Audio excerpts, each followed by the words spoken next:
নমস্কাৰ, কৰ্মচাৰী আৰু পেঞ্চনৰ লগত জড়িত এটা গুৰুত্বপূৰ্ণ ভিডিঅ'লৈ স্বাগতম জনাইছোঁ।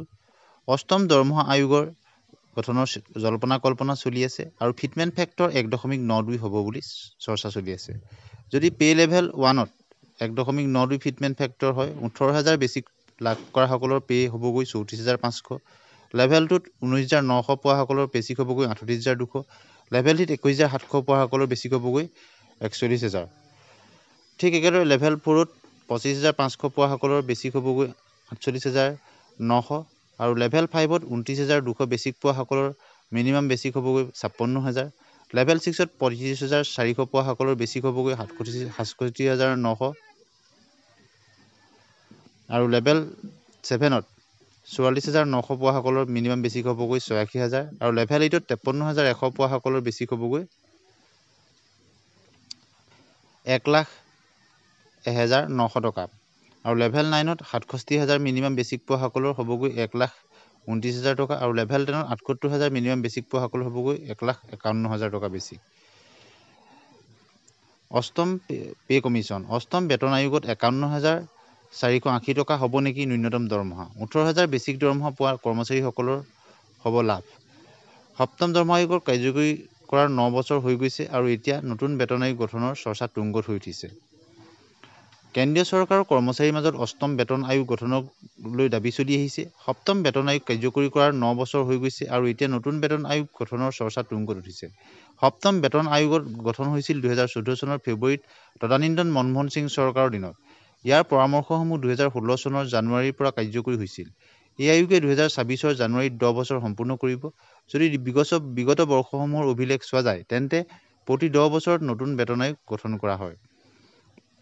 কিন্তু বৰ্তমানলৈকে কেন্দ্ৰীয় চৰকাৰে এনেধৰণৰ কোনো ঘোষণা কৰা নাই। গতিকে ফিটমেণ্ট ফেক্টৰ 1.92 হ'লত কিমান বৃদ্ধি হ'ব সেই কথা আপোনালোকক দেখালোঁ। এতিয়া আমি ফিটমেণ্ট ফেক্টৰ 2.86 হয় তেতিয়া সেইটো আপোনালোকক দেখাম। ভিডিঅ'টো শেষলৈকে চাব।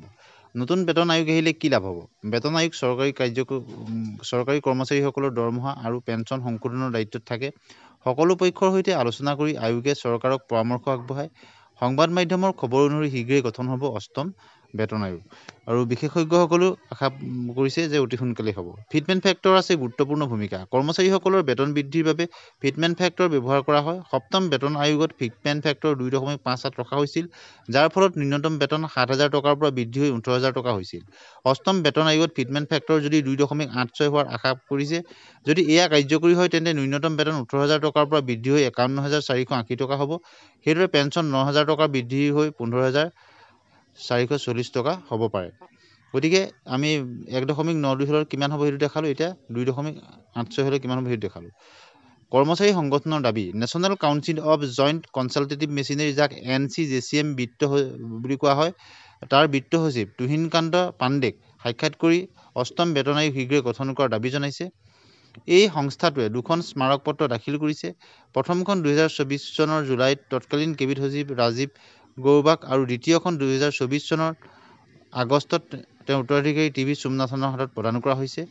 চৰকাৰী ঘোষণাৰ অপেক্ষা। 2024-25 কেন্দ্ৰীয় বাজেটৰ পূৰ্বে অনুমান কৰা হৈছে যে চৰকাৰে অষ্টম বেতন আয়োগ ঘোষণা কৰিব পাৰে, কিন্তু এতিয়ালৈকে কোনো আনুষ্ঠানিক ঘোষণা হোৱা নাই।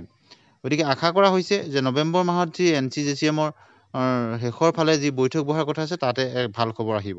কৰ্মচাৰীসকলে কি আশা কৰিছে? যদি অষ্টম বেতন আয়োগ গঠন হয় তেন্তে লাখ লাখ চৰকাৰী কৰ্মচাৰী আৰু পেঞ্চনভোগী লাভান্বিত হ'ব। বৰ্ধিত দৰমহা আৰু পেঞ্চনে মূল্য বৃদ্ধিৰ মোকাবিলা কৰাত সহায় পাব। কিন্তু এতিয়া সকলো নিৰ্ভৰ কৰিছে চৰকাৰৰ আনুষ্ঠানিক ঘোষণাৰ ওপৰত। ভিডিঅ'টো শেষলৈকে চোৱাৰ বাবে ধন্যবাদ।